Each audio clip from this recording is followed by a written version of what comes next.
घने जंगल के किनारे बसा था चंद्रपुर गांव। बाहर से देखने पर यह एक साधारण गांव लगता था, लेकिन रात होते ही यहाँ सन्नाटा डर में बदल जाता। पिछले कई महीनों से गांव में एक खौफनाक नियम चल रहा था। हर रात एक गांव वाला मर जाता था। कोई चीख सुनाई देती, कोई दरवाजा अपने आप खुल जाता और सुबह एक और मौत की खबर मिलती। गांव वाले जानते थे कि ये किसी इंसान का काम नहीं है। सब एक ही नाम लेते थे, भरम राक्षस। गांव के पास जंगल में एक बहुत पुराना पीपल का पेड़ था। कहा जाता था कि उस पेड़ के पास जाते ही हवा भारी हो जाती है।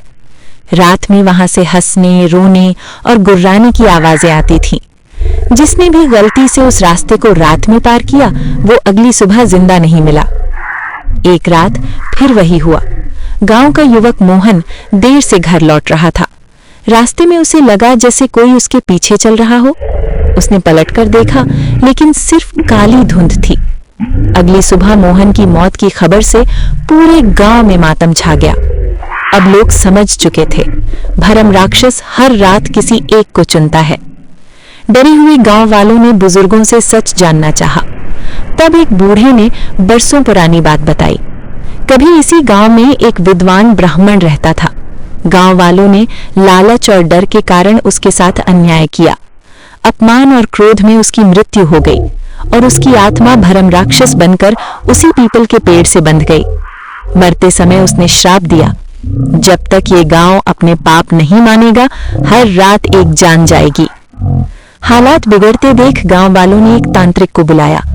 तांत्रिक ने साफ कहा, ये श्राप हिंसा से नहीं, सच और पश्चाताप से टूटेगा। अमावस्या की रात पूरा गांव पीपल के पेड़ के नीचे इकट्ठा हो, कोई झूठ नहीं बोलेगा। अमावस्या की रात आ गई। पूरा गांव डर के बावजूद इकट्ठा हुआ। आधी रात होते ही जमीन कांपने लगी। काली धुंध से एक भयानक आकृति निकली। लाल आंखें, उलझे बाल, गुस्से से भरा चेहरा। वो था भरम राक्षस। उसकी गूंजती आवाज से जंगल कांप उठा। तुम सबने मुझे धोखा दिया। अब हर रात एक मौत मेरी पीड़ा का बदला है। गांव वालों के हाथ अपने आप जुड़ गए। एक एक करके उन्होंने अपने पाप स्वीकार किए। लालच, झूठ, डर और उस ब्राह्मण के साथ किया गया अन्याय। कई लोगों की आंखों से आंसू बहने लगे। पहली बार पूरा गांव सच के साथ खड़ा था। धीरे धीरे भरम राक्षस का गुस्सा कम होने लगा। उसकी आंखों की लालिमा बुझने लगी। भारी आवाज अब थकी हुई लगने लगी। सदियों बाद किसी ने सच स्वीकार किया है। उसके शरीर से काली ऊर्जा निकलने लगी। डरावना रूप रोशनी में बदलने लगा। देखते ही देखते भरम राक्षस शांत प्रकाश में विलीन हो गया। जंगल में सन्नाटा नहीं, बल्कि अजीब सी शांति छा गई। उस रात के बाद चंद्रपुर गांव में फिर कभी कोई मौत नहीं हुई। पीपल का पेड़ आज भी वही है, लेकिन अब उसके पास से डर नहीं, सिर्फ हवा की सरसराहट सुनाई देती है।